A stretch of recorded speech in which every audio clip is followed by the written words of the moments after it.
That's my soul you're seeing, yeah. Every sign of love. Everything starts on the inside before it comes on the outside. It's growth. That's my soul you're seeing, yeah. Every sign of love.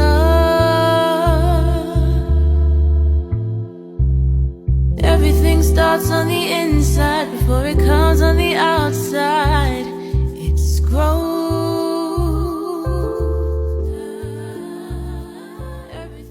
Beyond reasonable doubt. So are you sure you want to do this? It will take 15 years of his life. You do not have the evidence beyond reasonable doubt, so are you sure you want to do this? It will take 15 years of his life.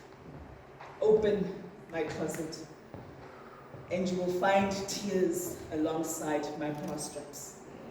Your lies that stained my collars, your breath that made sure that I rinsed off blood stains out of my underwear. And not nature's relief support, but a broken lung of a child's song, a yell that's too damp for God's ears to listen. Anxiety has the back of my jawline, in remembrance that if my flower turned into a human, he would have had his full set of teeth. Stop crying for a dead baby that does not have a face, they say. It is never easy to bury a soul alongside your lungs and veins, hoping that its innocent tears are what wonder and serve forgiveness on an empty plate for supper. I know all my scars by name, and your reflection happens to be one of them. I know all my scars by name, and your reflection happens to be one of them. Your breath is the invisible graveyard that exists in tears. Come and collect your sins. They have formed scriptures alongside my place of worship. Your evil scars will never find healing alongside my chest, so come and collect them. I will never impose them on an innocent soul that chooses to live. I will never reflect them on a human being for revenge, so come and collect your remains from my fingerprints. My soul does not deserve this torment. It is so easy. It is so damn easy to jump from one human being to another, leaving me alongside bricks of depression I had to swim through with no fruit or water to quench my thirst and reach the other side of the silver lining that promises sunshine. We are all consequences of what we reap. And I know my tears exist in your conscience, which makes you smile in pretense that none of this ever existed. But that smile will turn into a smirk, then a frown, forcing you to bow down and beg for forgiveness. But the question is, will my soul be available if it's the only thing you need as a point of survival? Come and collect your remains from my doorstep. Even if you do it in silence, it's okay, man. The sun is desperate to shine again, and I need to live. So come and collect yourself. I think we'll talk about it today. Ephesians chapter 6, verse 4 says, parents, do not treat your children in such a way that will make them angry. Verse 5 says, instead, bring them up with a Christian discipline and instruction. My mother named me Urifile. The sound of that name gives me so much anxiety.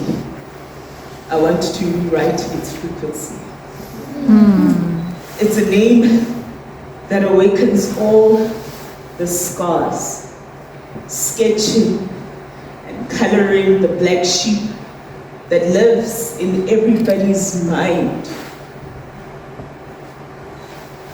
It feels as though it's a hot blanket on an extremely hot summer's day.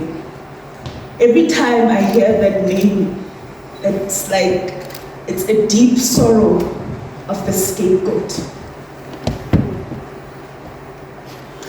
Motherhood, honesty.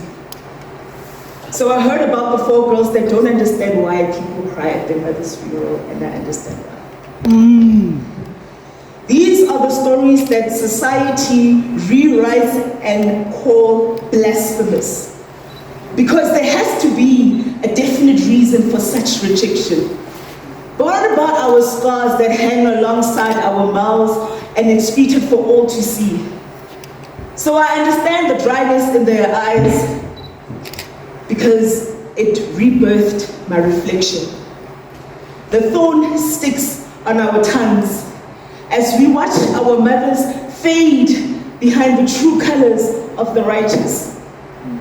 Every birthday, every Mother's Day, our voices are off tune because we are forced to sing a song we don't know, a song that we are not familiar with. Our hearts bleed because love is not something we know from them.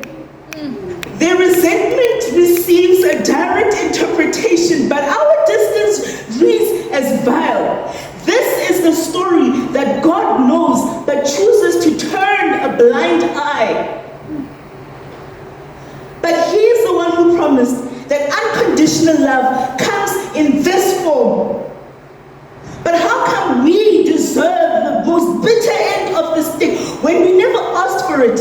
It was never our intention to bother anyone with our existence.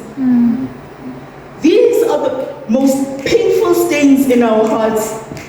As they stretch and as we age, they manifest into scars beyond our reflection. Our jaws clinch and burn because it was never our intention to bother anyone with our existence. So to the 4 girls and myself, the wind between us and our mothers is too violent. It is filled with hits, kicks, screams, and words of "you will not amount to anything."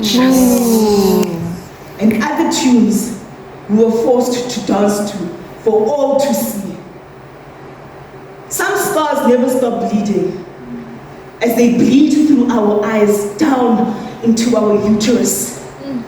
This is the story that we know, that we are familiar with, and the confusion that continues to grow.